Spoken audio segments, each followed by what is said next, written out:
YouTubers, Mike Martin's here, Mike Martin's channel. Thanks for tuning in, guys. Don't forget to join me tonight for Mike in the Nights. Okay, guys, we got something real big happening here, real big. It's the battle of the lefts, left versus left, and looks like relationships between Australia and New Zealand are deteriorating or becoming volatile as we speak. Scott Morrison, Jacinta Ardern clash over policy to deport New Zealand nationals. New Zealand and Australian Prime Minister have publicly clashed over the deportation of Kiwi criminals, with Jacinta Ardern calling for Australia to stop exporting people. Not deporting, exporting people. So what's been happening in Australia is very simple.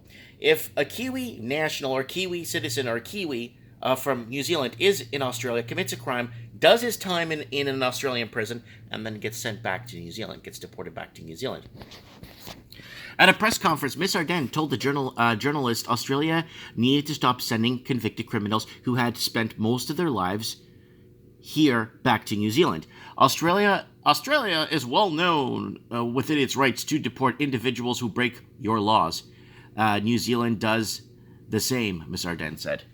What about all this foreign money laundering that's happening? Are they going to investigate that?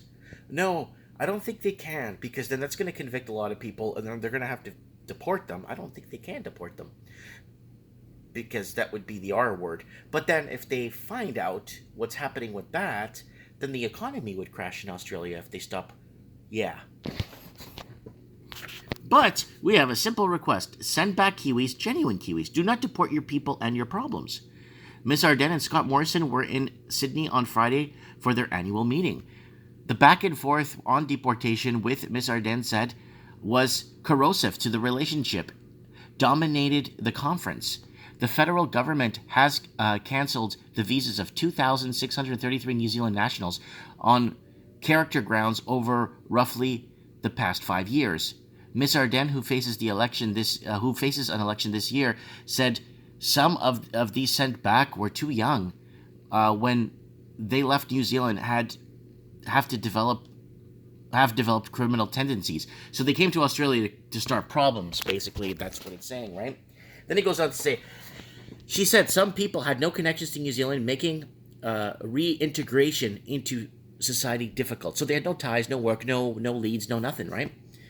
The success of these rehabilitation programs are reliant on a network of people, a network of family, and they have none of those, Ms. Ardern said. She said New Zealand was not asking Australia to end its policy, but to afford its Pacific friends some leniency. Yeah, so they are their Pacific friends, and the amount of money laundering going through Australia is just absolutely phenomenal. Go ahead and call me a liar and disprove me on that. I'd like that in the comments below, please. So here is the video here of them discussing this. If you're convicted, once you've done your time, we send you home. That's what the Australian policy is. And that policy is framed in Australia's national interest. And we would have no objection to any country, anywhere, who would have... Okay, but here's the deal with this. What about the people that they're not investigating for crimes?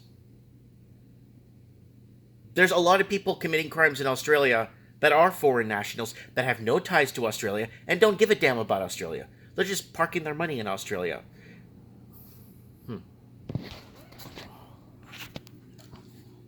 Apply the same rule in terms of Australian citizens who commit crimes in other places. We would think that was totally understandable, and we wouldn't take any offence. No. Look, I think absolutely here it is. clear. This clear. Is corrosive to our relationship. And I've shared privately what I've shared publicly today with PM Morrison. We are not arguing that Australia should not have a deportation policy. They should. We do as well. What we're asking for is a reciprocal arrangement. New Zealand does not deport those that we consider, for all intents and purposes, to have established themselves as New Zealanders. That's fair, because you have no ties. Why would New Zealand deport somebody, let's say, back to Portugal, who's been living in New Zealand their entire lives? But hold on, all you left-leaning political activists out there. There's one country that deports a lot of people by the tens of thousands. And when was this? No, it wasn't at the turn of the century. It was in 2006, 2007, and 2008. Canada deported tens of thousands of Portuguese. Deported Portuguese family complained on delay of phase of visas. Foreign labor shown the door. Man's family deported to a country they never lived in. What country is that? Portugal. What? Look. They even made something here. Portuguese being deported. They had to make a joke about it because it was getting so serious. Portuguese deportation in Canada. Tens of thousands of Portuguese families who that lived in the country for 7, 10, 15 years years living abroad and had honest jobs and paid taxes, contribute for productivity and the GDP of Canada. They had their families living there, their houses, their friends, and their pets in their cars. What happened after all these years of Portuguese people had not being so what happened was a lot of Portuguese families worked in construction, in the labor industry, a lot of construction workers. My dad was one of them too, and they basically were led by their employers saying, oh, we'll extend your visa another 5 years, give us $5,000 and we'll do all the paperwork. A lot of people gave the employers $5,000. Okay, I'll continue working, I'm good to go. And they weren't doing nothing. But Canada didn't want Portuguese. They wanted them to come in, build, and get the heck out.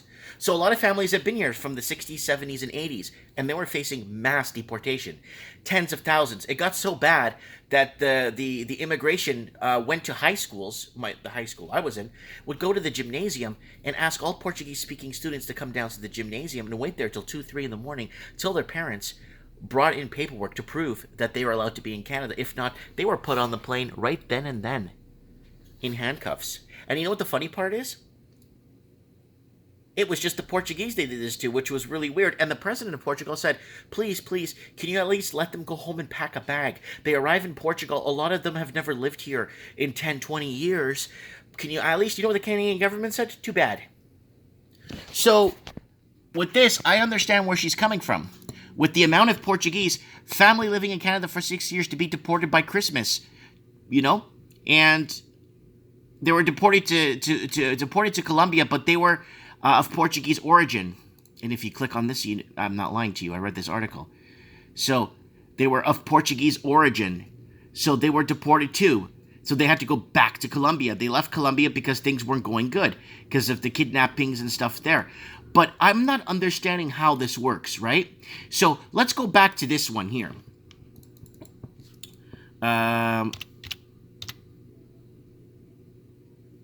Canada will be in a recession if it wasn't for money laundering. So they've estimated $200 billion in 4 years of money laundering. This is the 4 years that they got.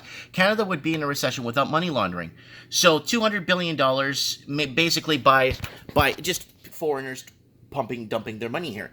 If I, as a Portuguese citizen, I'm a dual citizen, I'm a Portuguese. If I got caught here in Canada laundering money, they would take me without no questions, no jury, no judge, nothing. They would throw me back to Portugal like yesterday's trash.